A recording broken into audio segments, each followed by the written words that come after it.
বাংলাদেশের যতগুলা প্রার্থী নির্বাচনে দাঁড়াইছে প্রত্যেকে মিথ্যা কথা বলতেছে এখন, প্রত্যেকেই।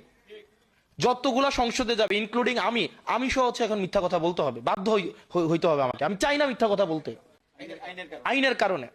আচ্ছা, এই যে হাসনাত আব্দুল্লাহ বলছেন যে বাংলাদেশে যত প্রার্থী আছে তারা প্রত্যেকেই মিথ্যা কথা বলছে, ইচ্ছা করে হোক কিংবা বাধ্য হয়ে হোক, এবং উনি নিজেও মিথ্যা কথা বলতে হচ্ছে, এবং এর কারণ হচ্ছে এই আইন, এই ব্যবস্থা বা এই রাজনৈতিক কালচার।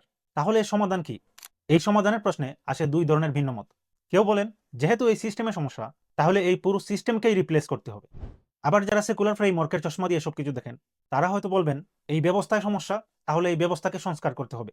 এখন এইখানে উভয় পক্ষই যে জায়গাটাতে একমত, সেটা হচ্ছে উভয় পক্ষই মনে করছেন এই সিস্টেমের সমস্যা রয়েছে, এই ব্যবস্থার মধ্যে সমস্যা রয়েছে, এই আইনে সমস্যা রয়েছে, এই পলিটিক্যাল কালচারের সমস্যা রয়েছে। এখন যারা বলছেন যে এই ব্যবস্থাকে সংস্কার করতে হবে, এটাকে মেরামত করতে হবে, যে সমস্যাগুলো আছে ওইগুলোকে ঢেলে সাজাতে হবে, তাদের কাছে আমার প্রশ্ন হচ্ছে, এই যে সিস্টেম দিয়ে, এই সংবিধান দিয়ে আমরা যে গত 50 বছরের বেশি সময় ধরে শাসিত হয়ে আসছি, এই দীর্ঘ সময়ে তো বহুবার এই সংবিধান কিংবা সিস্টেমের সমস্যা আমাদের চোখে ধরা পড়েছিল, এবং আমরা বহুবার এগুলো সংস্কার করেছিলামও। এই সংস্কার করতে আমাদের অনেক প্রাণ দিতে হয়েছিল, আমাদের অনেক রক্ত ঝরাতে হয়েছিল, কিন্তু তারপরও কি এই সংস্কারগুলো আমাদেরকে কোনো কার্যকরী সমাধান দিতে পেরেছে? এই সিস্টেমটা যখন ফর্ম করা হয়েছিল, তখন যে মানুষগুলো এই সিস্টেমটাকে সাজিয়েছিলেন, তারা কি তখন খুব খারাপ মানুষ ছিলেন? তারা তো ওই সময়ের গ্রহণযোগ্য মানুষ ছিলেন। জনগণ তাদেরকেই মনোনীত করেছিল তাদের জন্য একটি সুন্দর সিস্টেম বানানোর জন্য, একটি সুন্দর সংবিধান বানানোর জন্য। কিন্তু সেই ভালো মানুষের সিস্টেম ফাংশন করলো না, সমস্যা দেখা দিল। পরে আবার আমরা রক্ত দিলাম, আন্দোলন করলাম, আবারও কিছু ভালো মানুষ, আমাদেরই মনোনীত মানুষ, সেখানে গিয়ে সংস্কার করলো, এবং এই রিপিটেশন, এই ট্রায়াল অ্যান্ড এরর এখন পর্যন্ত চলমান। তো এখন যে আমরা আবারও এই সিস্টেমকে সংস্কারের কথা বলছি, তারা কি কোনো নিশ্চয়তা দিতে পারবেন?